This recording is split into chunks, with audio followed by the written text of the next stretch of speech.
दरियागंज नाम के छोटे से गांव में हर साल ठंड पड़ती थी, लेकिन इस बार ठंड कुछ अलग ही स्तर पर थी। जनवरी का महीना अभी शुरू ही हुआ था और ऐसा लग रहा था सर्दी अपनी चरम सीमा पर पहुंच गई हो। गांव के छोटे छोटे घरों की छतें सुबह ओस की जगह सफेद बर्फ की परत से ढकी होती। पेड़ों की शाखाएं मानो ठंड से सिकुड़ गई थी। सूरज भी ऐसा लगता था जैसे बादलों की मोटी चादर ओढ़े सो गया हो। ठंड का मौसम अमीरों के लिए तो बहुत ही सुहाना होता है, लेकिन गरीबों के लिए मुसीबत का पहाड़ टूटने जैसा है। ये ऐसे ही एक गरीब परिवार की कहानी है।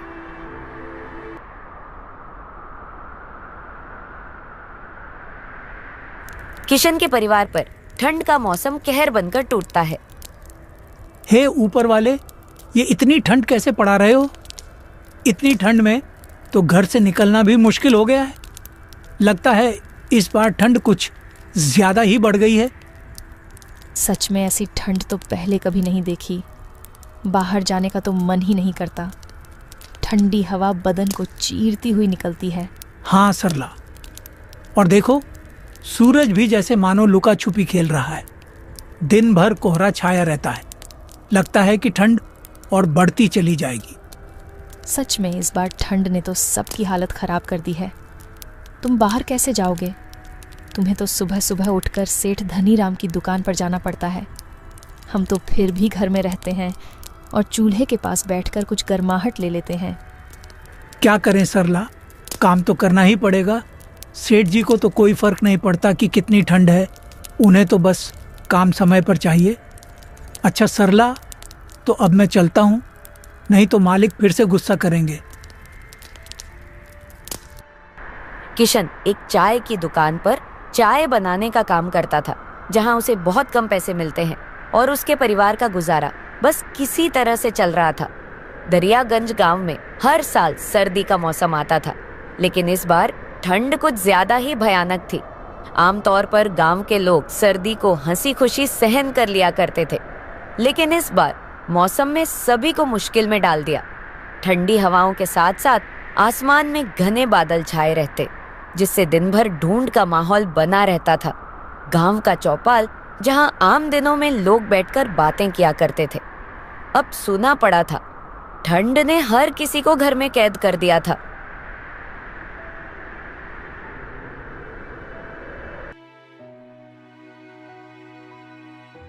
अंशु के पापा, आज घर में बहुत थोड़ा सा आटा है, बस 2 ही रोटी बन पाई है। 1 रोटी मैंने आपके लिए बांध दिया है, दिन में खा लेना। बच्चों को आधी आधी रोटी खिला दूंगी। नहीं सरला, आजकल तो मुझे दिन में भूख ही नहीं लगती। वह दिन छोटा होने लगा है ना, इसलिए मैं तो दिन में चाय पीकर ही अपना काम चला लूंगा। आज मालिक सैलरी देंगे तो शाम को आते वक्त मैं राशन लेता आऊंगा। तुम दोनों रोटी बच्चों को खिला देना।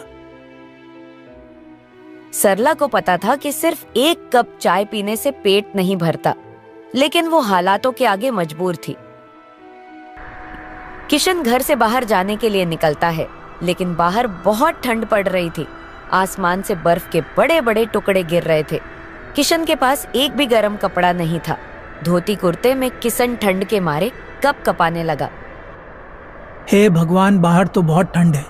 इतनी ठंड में तो बाहर जाने की हिम्मत ही नहीं हो रही है। अपने आप को संभालता हुआ किशन कड़कती ठंड में भी मालिक की दुकान पर सुबह 6 बजे पहुंच गया। आ गया तू? चल जल्दी से सारे बर्तन धो दे। बर्तन धोकर फटाफट अदरक वाली चाय बना, ग्राहक आने वाले हैं। जी मालिक, अभी बर्तन धो देता हूँ। बर्फ जैसे ठंडे पानी में बर्तन धोना किशन के लिए बहुत मुश्किल होता था, लेकिन वह कहते हैं ना कि गरीबी सब कुछ करा देती है। बर्तन धोकर किशन ने ग्राहकों के लिए चाय बनाई और सबको चाय दी। चूल्हा जलाने के बाद किशन को ठंड से थोड़ी राहत मिली। किशन का बहुत मन हो रहा था कि 1 कप चाय वह भी पी ले। हे भगवान, ठंडे पानी से बर्तन धोने के बाद हाथ तो मानो जैसे जम ही गए हैं। इतनी ठंड हो रही है, क्यों ना 1 कप चाय मैं भी पी लूं। उसने मालिक को 1 कप चाय दी और खुद भी 1 कप चाय पीने लगा। तभी मालिक ने उसके हाथ में चाय का कप देख लिया और गुस्से से भड़कने लगा। ये क्या किशन, तुम्हें यहाँ चाय बनाने के लिए रखा गया है या चाय पीने के लिए? मालिक, वो बहुत ठंड लग रही थी, गलती हो गई मालिक, आगे से चाय कभी नहीं पीऊंगा। ठंड लग रही थी? आज तो मैंने तुझे रंगे हाथों पकड़ लिया। न जाने रोज तू कितने कप चाय पी जाता होगा। अब रोज के 2 कप चाय के पैसे तेरी सैलरी से काटूंगा, तब तुझे समझ आएगा। मुफ्त का सामान मिला नहीं कि लूटना शुरू। बेचारा किशन सैलरी काटे जाने की बात से बहुत दुखी हो गया। उसे नहीं पता था कि 1 कप चाय की उसे इतनी भारी कीमत चुकानी पड़ जाएगी। शाम को उसे मालिक ने आधी सैलरी दी। मालिक, मुझे माफ कर दीजिए, अब से मैं चाय नहीं पीऊंगा, लेकिन मुझे पैसे पूरे दे दीजिए। मैं सच कहता हूँ मालिक, आज मैंने पहली बार चाय पी थी। वह पहनने के लिए गर्म कपड़े नहीं है ना, इसलिए मुझे ठंड ज्यादा लगती है मालिक। अरे वाह, पूरे पैसे दे दूं तुझे और मुफ्त की चाय भी पिलाऊं। मेरी शक्ल पर पागल लिखा है क्या? चल निकल जा यहां से। और हाँ, आज के बाद मेरी दुकान पर आने की जरूरत नहीं है। मैं तुम जैसे मुफ्तखोरों के लिए दुकान खोलकर नहीं बैठा। चल अब भाग यहां से। मालिक धनीराम किशन को काम पर से निकाल देता है। काम से निकाले जाने पर किशन बहुत दुखी था। किशन ने आधी तनख्वाह से कुछ पैसे बचाकर घर के लिए कुछ राशन ले लिया और घर आ गया। घर आकर उसने सरला को जब राशन दिया, तब सरला ने कहा, इस बार तो आप हर बार से बहुत कम राशन लाए हैं, क्या बात है जी? किशन ने सरला को सारी बात बता दी। मालिक ने आधी तनख्वाह काट ली। हे भगवान, तूने ये ठंड का मौसम बनाया ही क्यों? तुझे भी हम गरीबों के साथ मजाक करने में बहुत मजा आता है ना। तुम परेशान मत हो सरला, देखना एक दिन सब कुछ ठीक हो जाएगा। ये कुछ पैसे मैंने बचा लिए, इन पैसों से तुम बच्चों के लिए गर्म कपड़े और अपने लिए भी एक गर्म कपड़े खरीद लेना। वह तो ठीक है, लेकिन आपका क्या? आप रोज एक पतले से कुर्ते में रोज काम पर जाते हैं। आपको ठंड नहीं लगती होगी क्या? आपको गर्म कपड़ों की ज्यादा जरूरत है, नहीं तो आपकी तबीयत खराब हो जाएगी। इन पैसों से आप अपने लिए स्वेटर खरीद लीजिए। बच्चों के पास तो अभी पुराने स्वेटर हैं, उनसे उनका काम चल जाएगा। मैं तो ज्यादा समय चूल्हे के पास होती हूँ, मुझे तो ठंड कम लगती है। किशन बाजार जाकर उन पैसों से अपने लिए स्वेटर खरीद कर ले आया। सरला जब खाना बनाती तो बच्चे ठंड से बचने के लिए चूल्हे के पास ही बैठे रहते हैं।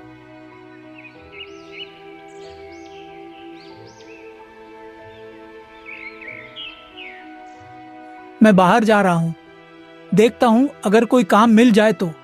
खाली बैठने से कुछ नहीं होगा। इस बार तनख्वाह भी कम मिली है। जी ठीक है, ध्यान से जाइएगा और रात होने से पहले घर आ जाना। रात में ठंड बहुत बढ़ जाती है। किशन बाहर निकल जाता है। बाहर ठंडी ठंडी हवाएं चल रही थी। किशन काम की तलाश में आगे बढ़ जा रहा था।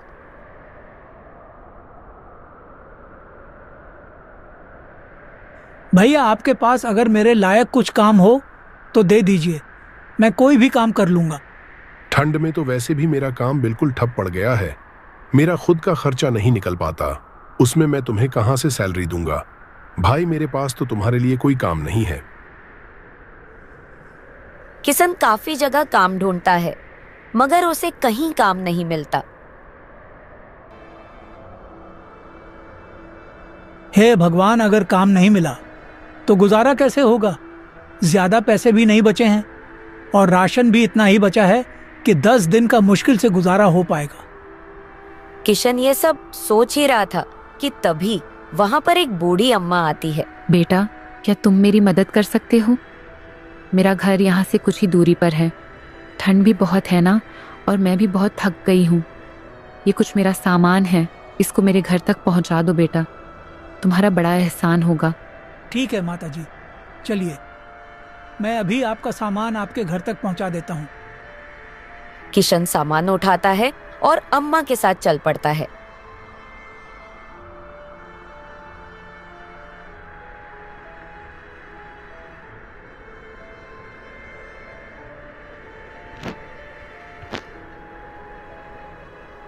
यह लो अम्मा, आ गया तुम्हारा घर। अम्मा, तुम यहाँ अकेली रहती हो, यहाँ तुम्हारे साथ और कोई नहीं रहता? हाँ बेटा, मैं यहाँ अकेले ही रहती हूँ। मेरे परिवार में और कोई नहीं है, बस ये एक मेरी लक्ष्मी है।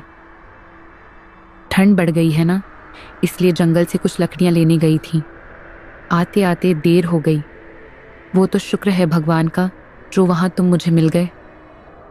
अच्छा अम्मा, अब आप लकड़ियां जलाकर आराम कीजिए, मैं चलता हूँ, मुझे घर के लिए देर हो रही है। ठीक है बेटा, लेकिन मैं चाहती हूँ कि तुम मेरी लक्ष्मी को भी अपने साथ ले जाओ। मैं बहुत बूढ़ी हो चुकी हूँ, मैं लक्ष्मी का ढंग से ख्याल नहीं रख पाती, इसलिए मैं चाहती हूँ कि तुम मेरे लक्ष्मी का ख्याल रखो। ठीक है अम्मा, अगर आप इतना जोर दे रही हैं तो आज से मैं आपकी लक्ष्मी का ध्यान रखूंगा। बेटा, इसे चारा सही से खिलाना तो तुम्हें ये बहुत सारा दूध देगी। ठीक है अम्मा, जैसा आप कहो, मैं आपकी लक्ष्मी का बहुत अच्छे से ख्याल रखूंगा। इतना कहकर किशन लक्ष्मी को लेकर घर आ जाता है। जब सरला ने किशन को गाय के साथ देखा तो वह बोली, अरे ये किसकी गाय ले आए आप? किशन सरला को सारी बात बता देता है। बस इस तरह अम्मा ने इस लक्ष्मी को मुझे दे दिया और कहा उसका बहुत ध्यान रखना। अब हम इसका बहुत ध्यान रखेंगे, बिल्कुल अपने बच्चों की तरह। सरला, रात तो होने वाली है, मैं सोच रहा हूँ कि लक्ष्मी के लिए कुछ हरी हरी घास ले आऊं। रात में अगर लक्ष्मी को भूख लगी तो हमारे पास उसे खिलाने के लिए कुछ भी नहीं है। जी हाँ, आप जल्दी से लक्ष्मी के लिए कुछ खाने को ले आए। किशन जंगल की ओर निकल जाता है और लक्ष्मी के लिए ढेर सारा चारा लेकर घर पहुंचता है और लक्ष्मी को खिला देता है। कुछ देर बाद लक्ष्मी ढेर सारा दूध देती है। देखो सरला, लक्ष्मी ने तो बहुत सारा दूध दिया है, इतना सारा दूध तो हम पी ही नहीं पाएंगे। लाइए, सबसे पहले मैं कुछ दूध की चाय बना देती हूँ। आज पूरा परिवार एक साथ बैठकर चाय पिएगा। आज हम सब एक गिलास गर्म दूध पीकर के सो जाएंगे, क्योंकि खाने के लिए अभी हमारे पास बिल्कुल राशन नहीं बचा है। इस तरह किशन का परिवार उस दिन लक्ष्मी के दूध से अपना पेट भर लेता है और सो जाता है।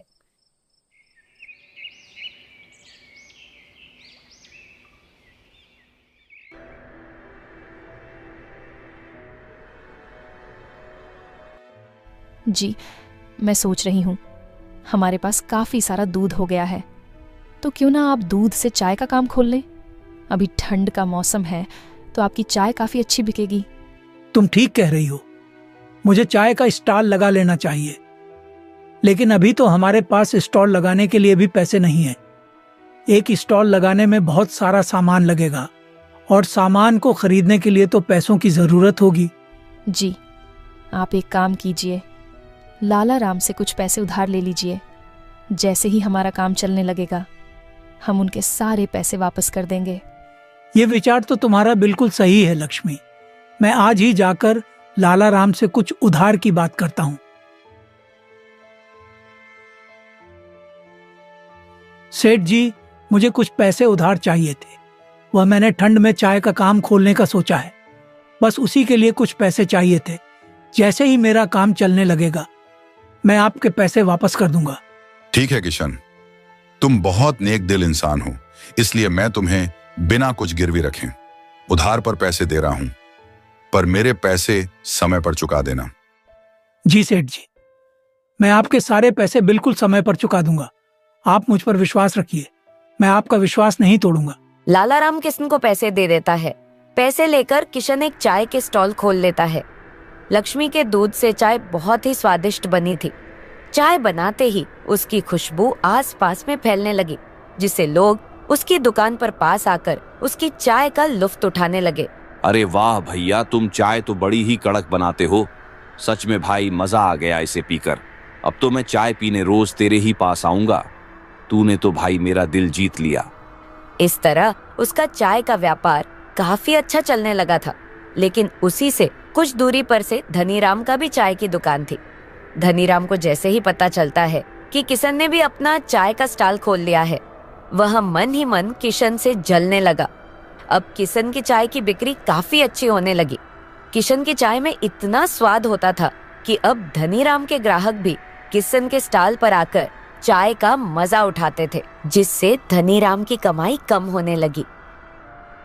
यह तो बहुत ही चालाक है। इसको मैं काम पर से क्या निकाला? ये तो मुझे ही टक्कर देने को खड़ा हो गया। लगता है इसको सबक सिखाना ही पड़ेगा। धनीराम मन ही मन किशन से और जलने लगा था और अब वह उसका स्टॉल वहां से हटाने का उपाय सोचने लगा था। धनीराम लोकल गुंडों को जानता था। उसने उन गुंडों को किशन को परेशान करने के पैसे दिए। सारे गुंडे शाम को किशन के स्टॉल के पास आए। क्या बात है साहब, चाय पीनी है क्या? चाय नहीं पीनी है, पैसा चाहिए, पैसा दे। यहाँ पर किससे पूछकर तूने ये स्टॉल लगाया? अब इस जगह के पैसे दे। चल अब जल्दी से पैसे निकाल, वरना यहाँ पर तुझे हम चाय का स्टॉल नहीं लगाने देंगे। पर साहब, मेरे पास तो पैसे नहीं हैं। अगर पैसे नहीं है तो कल से तेरी स्टॉल यहाँ नहीं लगनी चाहिए, वरना तेरे लिए अच्छा नहीं होगा। पर साहब, मैं बहुत मजबूर हूँ और गरीब भी। अब मैं इतनी ठंड में और कहाँ स्टॉल लगाऊंगा? मेरे पास दुकान किराए पर लेने तक की पैसे भी नहीं है। ये सब बहानेबाजी हमारे साथ नहीं चलेगी। कल से तेरा स्टॉल यहाँ नहीं दिखना चाहिए। वह गुंडे किशन को धमकाकर वहां से चले जाते हैं। फिर अगले दिन किशन फिर से वहां चाय का स्टॉल लगा लेता है। किशन का ठेला फिर से वहीं देख धनीराम को बहुत गुस्सा आता है और उन गुंडों से कहता है, मैंने तुम्हें किस बात के पैसे दिए थे? किशन का स्टॉल यहाँ से हटा क्यों नहीं? अरे भाई, हमने तो कल उसको खूब धमकाया था, पर लगता है हमारी धमकी का उस पर कोई ऐसा नहीं हुआ। अरे सिर्फ धमकी से कुछ नहीं होगा। जब तक उसे 2-4 डंडे नहीं पड़ेंगे तब तक बात उसके दिमाग में नहीं घुसेगी। ठीक है भाई, अब आप देखते जाइए हम किस तरह उसका स्टॉल बंद करवाते हैं।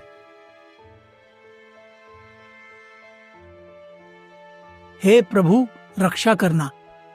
उन गुंडों की नजर से मुझे बचा लेना प्रभु। वह गुंडे फिर किशन के पास आते हैं। अरे तूने अभी तक चाय के स्टॉल क्यों नहीं बंद किया? लगता है तू ऐसे नहीं मानेगा। किशन उस समय चाय बना रहा था। चाय की खुशबू जब गुंडों की नाक के पास से गुजरती है। चाय की खुशबू तो बहुत अच्छी आ रही है। चल पहले हम सबके लिए 1 कप चाय लगा। गुंडे जैसे ही किशन की चाय पीते हैं, अरे वाह, तू चाय तो बड़ी कड़क बनाता है। सच में बड़ी ही स्वादिष्ट चाय है। तू चिंता मत कर चाय वाले, अब तुझे हमारे होते हुए यहाँ से कोई नहीं हटाएगा। गुंडे जैसे ही किशन की चाय पीते हैं, वह गुंडे डंडा लेकर वापस धनीराम के पास पहुंच जाते हैं और उसकी ही पिटाई कर देते हैं। ये ले अपने पैसे, और आगे से उस ठेले वाले को परेशान किया तो हमसे बुरा कोई नहीं होगा। गुंडे उल्टा धनीराम को ही धमकी देकर वहां से चले जाते हैं। गुंडों की धमकी से डरकर धनीराम ने अब किशन को परेशान करना बंद कर दिया। किशन अब आराम से चाय की स्टॉल लगाता है और कड़कती ठंड में लोगों को गर्मा गर्म चाय पिलाता है।